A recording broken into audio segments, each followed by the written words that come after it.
안녕하세요. 책할머니입니다. 오늘 케네스 에긴의 마이더스 터치 두 번째 시간입니다. 오늘 제목은요. 가난이 경건함을 만들지 않습니다. 읽어나가겠습니다. 저는 오랜 신앙생활 동안 가난한 것이 경건한 삶인 것처럼 생각하고 살았습니다. 원래 성경적인 사고방식은 영혼과 육체를 분리하지 않는 통전적인 사고방식이라고 하는데요. 헬라 철학이 섞이기 시작하면서 영혼과 육체를 분리해서 생각하기 시작했다고 합니다. 그리스와 로마의 사고방식은 인간 존재는 물질 세계와 영적 세계라는 서로 정반대되는 두 세계로 나눠져 있고 사람이 점점 물질적이 될수록 영적인 존재가 될 수 없다라는 이원론적인 사고방식이에요. 그런데 유대인들은 물질 세계와 영적 세계를 반대되는 두 세계로 나누지 않는다고 합니다. 유대인의 속담에는요. 텅 빈 지갑처럼 무거운 건 없다라는 속담이 있다고 합니다. 22페이지에요. 우리는 성경과 일치하지 않는 잘못된 생각을 합니다. 우리의 생각이 잘못되면 우리의 믿는 것이 잘못되고 우리의 믿는 것이 잘못되면 우리가 말하는 모든 것이 잘못됩니다. 이제 당신은 이 세 가지, 즉 당신이 생각하는 것, 믿는 것과 말하는 것 모두를 하나님의 말씀과 일치시켜야 합니다. 성경 전체를 볼 때 많은 하나님의 종들이 부유했다는 것은 분명합니다. 나는 여기서 그들이 단지 영적으로만 부유했다고 말하는 것이 아닙니다. 그들은 재정적으로도 부유했습니다. 하나님께서 부와 부요함에 반대하는 분이 아니시라는 것을 깨닫는 것이 중요합니다.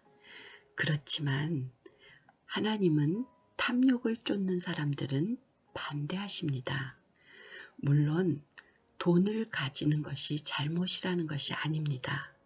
그러나 돈이 당신을 소유하게 하는 것은 잘못입니다.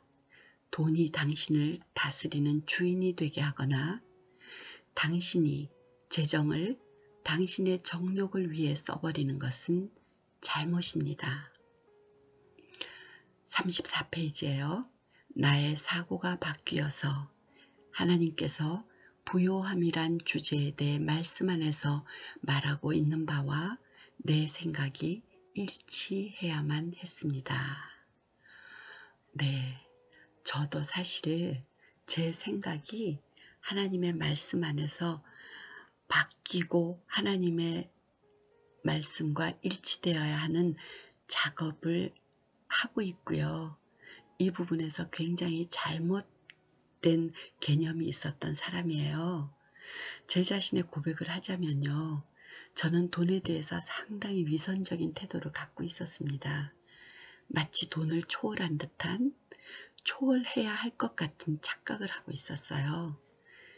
돈에 대한 나의 무의식은 하나님은 내가 부자 되는 것을 원하지 않으신다 라고 표현해도 될 것 같아요.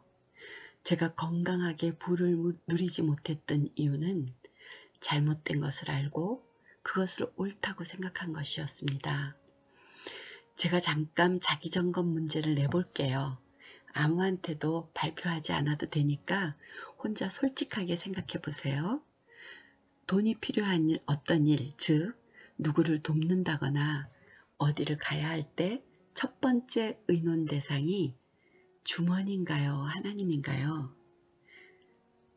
하나님보다 주머니와 의논을 해야 한다면 나의 경제적인 주도권이 하나님께 있지 않다는 거 아닐까요? 성경 말씀을 통해 말씀하시는 하나님의 마음, 하나님의 경제에 대한 말씀, 이 하나님이 돈에 대해서 말씀하시는 것, 이것을 내 생각에 꽉 채워야 할 필요를 느낍니다. 실질적인 믿음의 삶을 더 높은 차원으로 끌어올리려면 과거의 생각과 행동 방식의 일부를 수정해야 한다면 합시다. 어렸을 적 돈에 대해 주로 들었던 말들은 어떤 말이었는지 한번 기억해 보세요. 돈이 왼수다.